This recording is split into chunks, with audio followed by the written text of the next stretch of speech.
Assalamualaikum warahmatullahi wabarakatuh. Bismillah walhamdulillah wal khair wasyarr bimasyiatillah.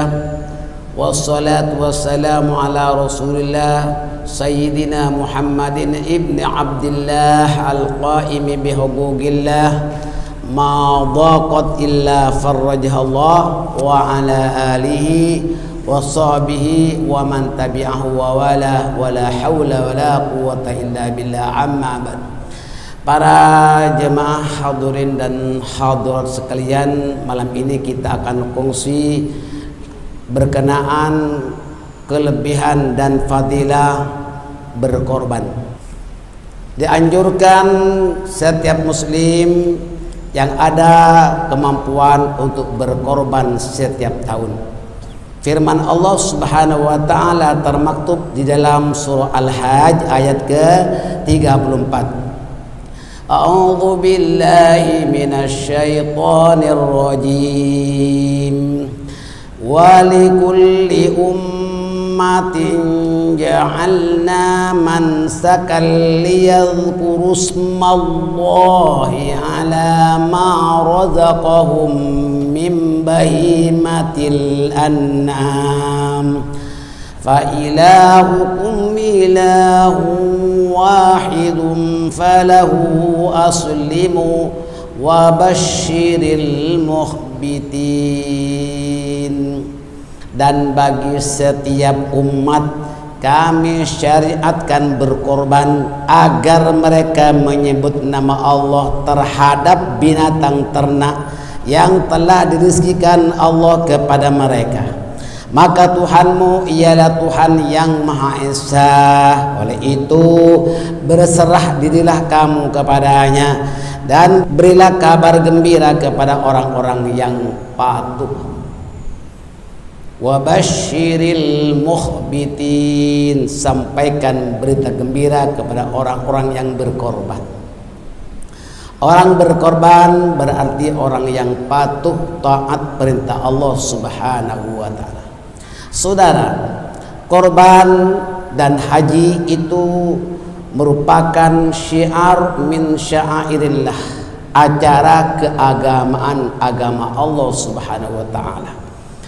Dzalika wa may yu'azzim sya'airallah fa innaha min taqwal qulub. Demikianlah barang siapa yang mengagungkan, yang menghidupkan syiar-syiar Allah, maka sungguh dia telah takwa hatinya. Orang yang betul-betul takwa hatinya kepada Allah ialah mengagungkan dan menghidupkan syiar min sya'airillah. Saudara-saudara sekalian, fadilah dan keutamaan orang berkorban. Saudara, yang pertama, menghapus dosa dan memberatkan timbangan amal di padang mahsyar. Dari Sayyidatina Aisyah radhiyallahu anha bahwa Rasulullah sallallahu alaihi wasallam bersabda, berkorbanlah kamu dengan hati yang ikhlas. Sesungguhnya seorang muslim yang menghadapkan sembelihannya ke arah kiblat, maka darah hewan korban itu, tanduknya, bulu dan kotorannya akan menjadi hasanat yang akan ditimbang kelak pada hari kiamat. Allahu Akbar. Bukan darah dan dagingnya saja, bahkan semua daripada anggota tubuh hewan korban itu menjadi hasanat dan ditimbang nanti pada hari kiamat. Saudara-saudara sekalian, ingat bahwa seluruh manusia nanti akan berkumpul di padang mahsyar. Itulah yang diterangkan di dalam surah At-Taghabun dalam ayat ke-9. A'udzu billahi minasy syaithanir rajim.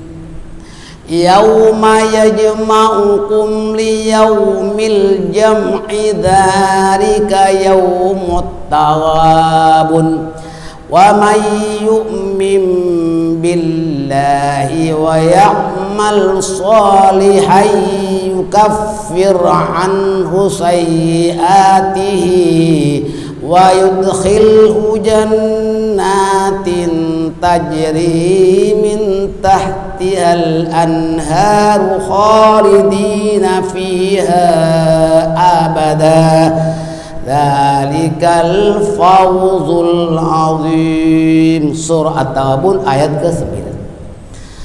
Ingatlah akan hari di mana pada hari itu Allah mengumpulkan kamu semua pada hari perkumpulan, yakni untuk dihitung amal mereka. Itulah hari yang ditampakkan kesalahan-kesalahan mereka.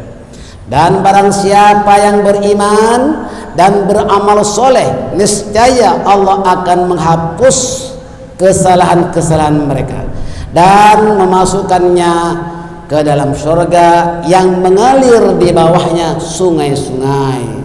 Mereka kekal di dalamnya. Itulah keberuntungan yang besar. Allahu Akbar.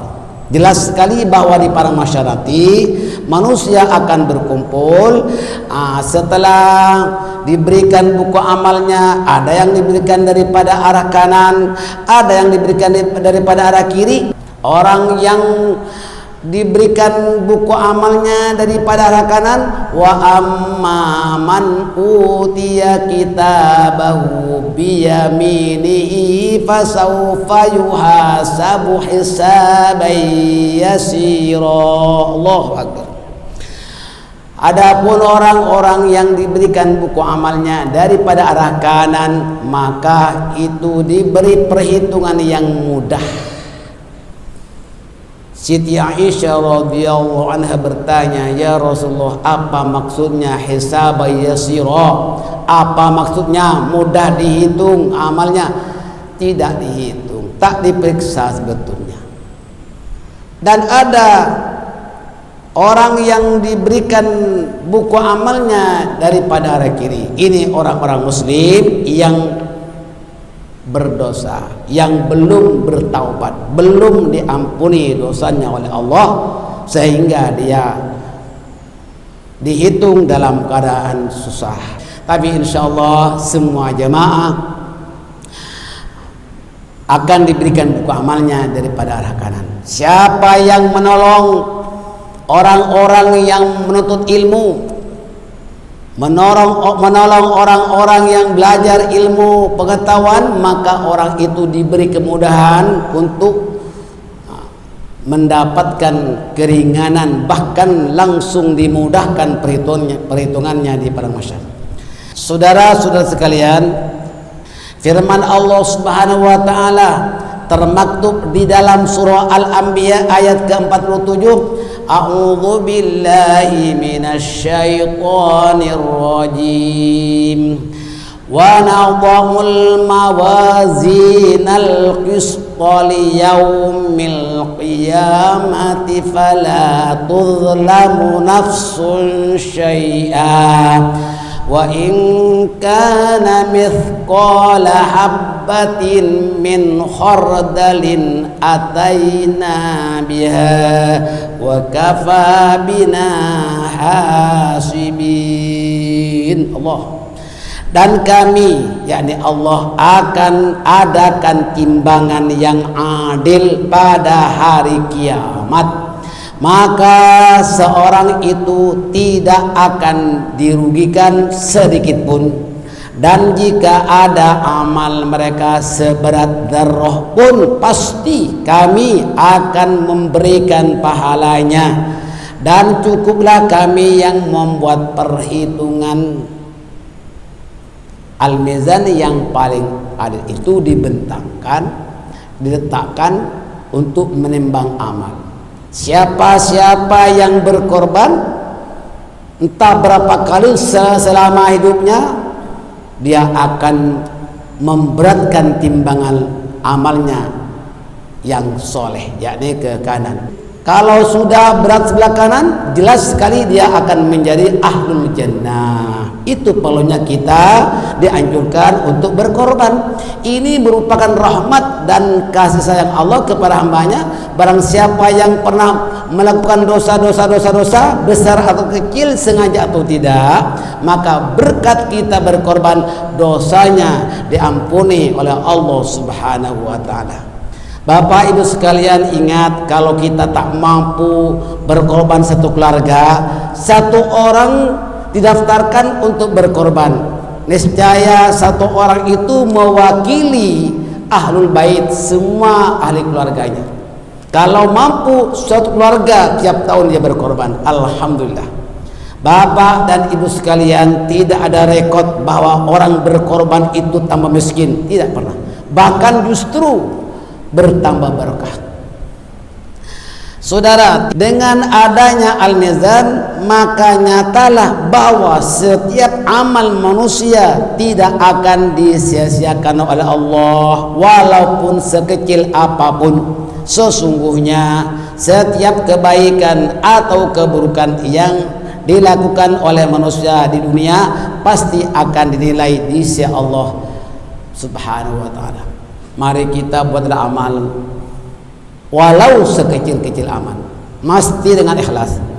Lain masalah amal berkenaan tentang ubudiyah, yakni tentang ibadat seperti salat, selain daripada memelihara, menjaga salat fardu, juga jangan malas untuk kita mengerjakan salat sunat. Maka tak sempurna iman seorang itu sehingga dia melaksanakan yang wajib dan menyempurnakan dengan yang sunat. Qobliyah ba'diyah jangan tinggalkan. Tahu itu sembahyang rawatib sebelum dan sesudahnya, itu kan semuanya sudah tahu.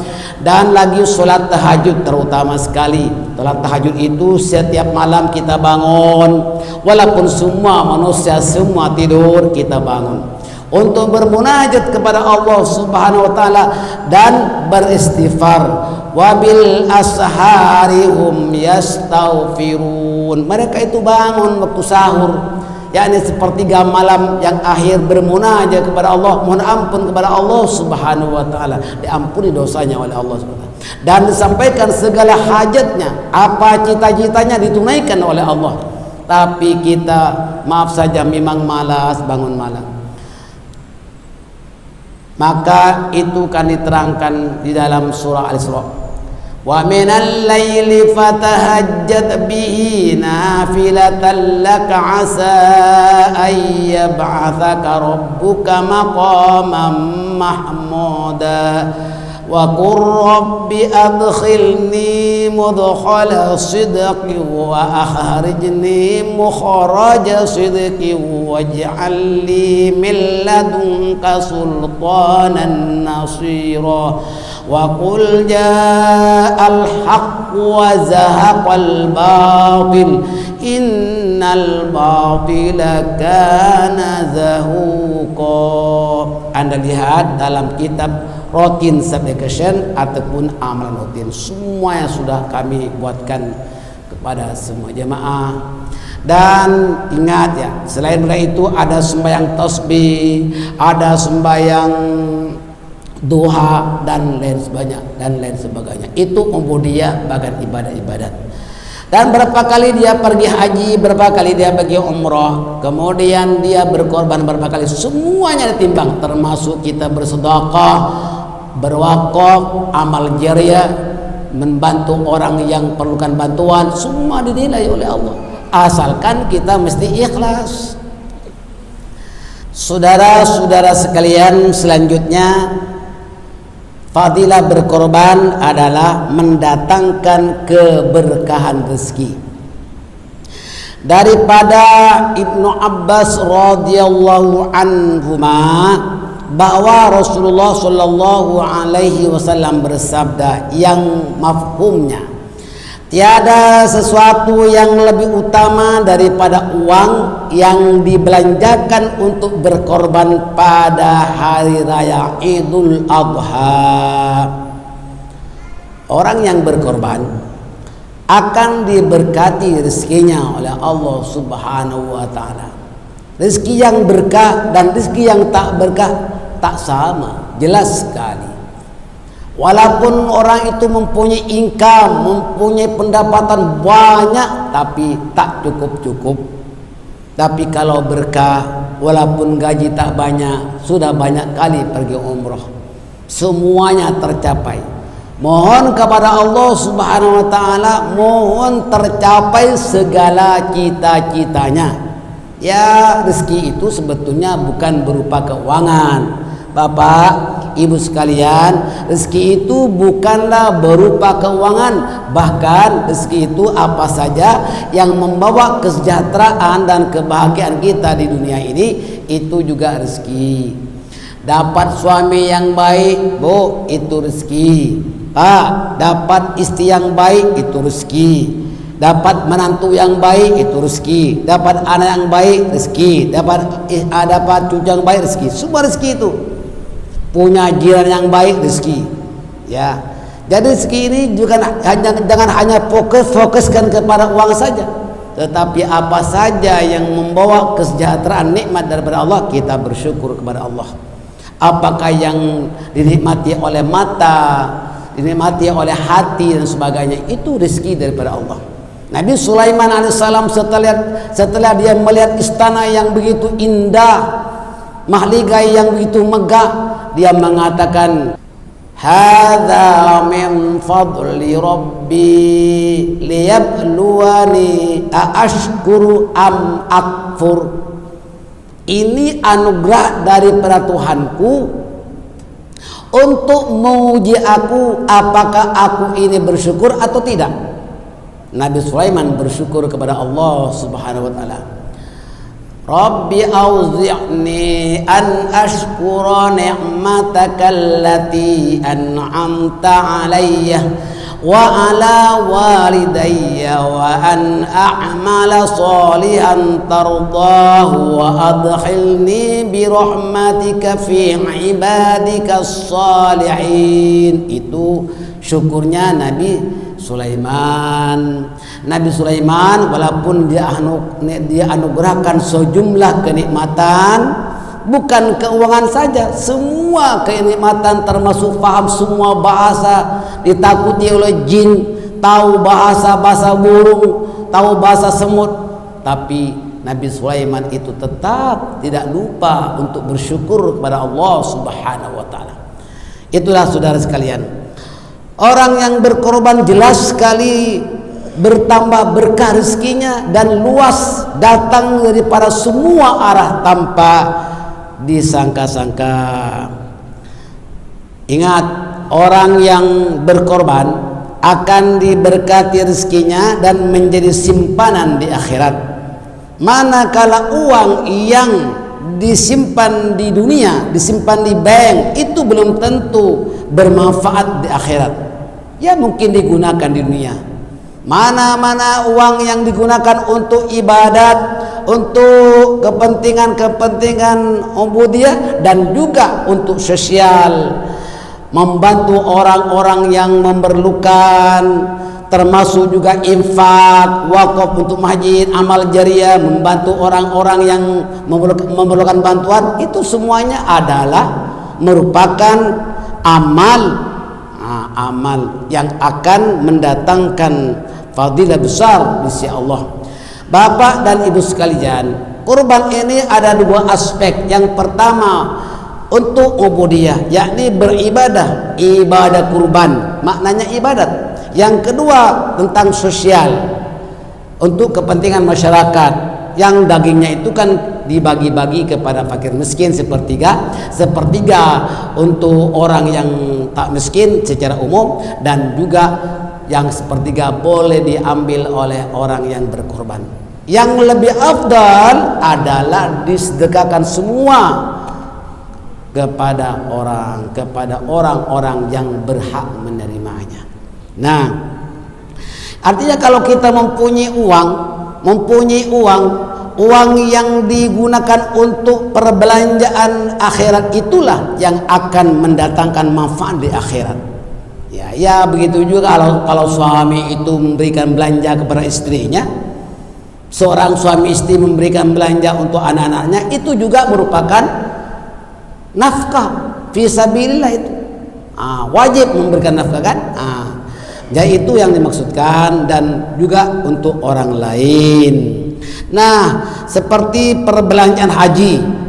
Haji itu artinya simpanan di akhirat untuk ibadah kurban, itu akan memperoleh pahala di sisi Allah dan dapat menyelamatkan daripada azab Allah.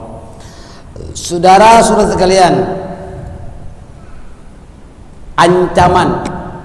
ancaman Rasulullah Shallallahu Alaihi Wasallam bagi yang enggan berkorban. Ingat, ini warning daripada Rasulullah Shallallahu Alaihi Wasallam, di mana daripada Abu Hurairah radhiyallahu an bahwa Rasulullah Shallallahu Alaihi Wasallam bersabda, "Man kana lahu sa'atun walam yudhha fala yaqrabanna musallana." Barang siapa yang berkemampuan berkorban tetapi tidak mau berkorban, maka janganlah mendekati tempat solat kami. Artinya apa? Ini dikucilkan oleh Rasulullah. Ini di zaman Nabi sudah ada sahabat yang tak mau berkorban, padahal mereka itu berkemampuan. Jadi Nabi memberitahu, jangan dekat-dekat aku, jangan dekat-dekat tempat sembahyangku, dikucilkan, tak begitu suka. Jadi jelas sekali Rasulullah sangat mengharapkan umatnya berkorban jika ada kemampuan.